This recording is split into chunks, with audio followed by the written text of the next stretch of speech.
Do you even know the Miranda rights? You have the right to remain silent. You have the right to remain silent. You have the right to remain silent. Walter White, you have the right to remain silent. Most people know their Miranda rights from TV and movies. The right to remain silent, the right to your own attorney, and the right to a free attorney if you can't afford one.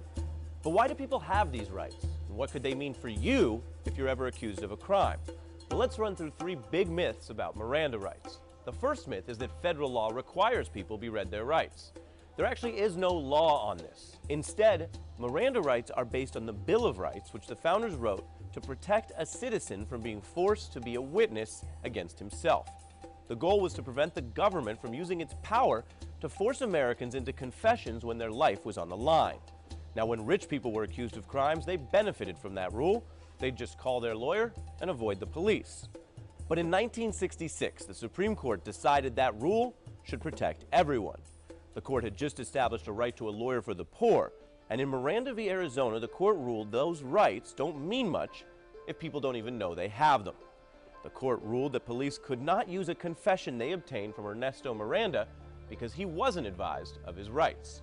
Police were then required to issue full warnings about suspects' constitutional rights, and those became known as Miranda rights.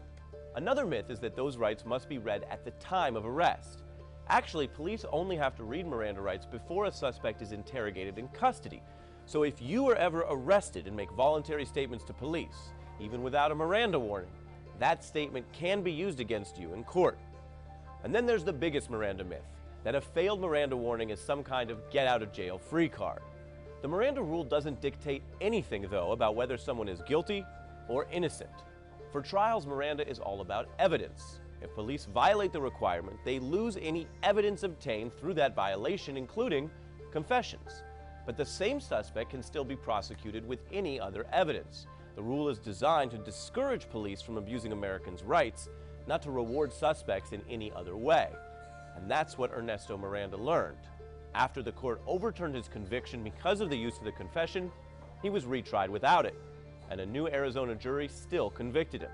He served about 5 years in prison before being released, and in 1976, 10 years after that case, Ernesto Miranda was killed in a bar fight. The suspect in his death was arrested and read his Miranda rights, so named after his victim. Hey, NBC News fans, thanks for checking out our YouTube channel. Subscribe by clicking on that button down here, and click on any of the videos over here to watch the latest interviews, show highlights, and digital exclusives. Thanks for watching.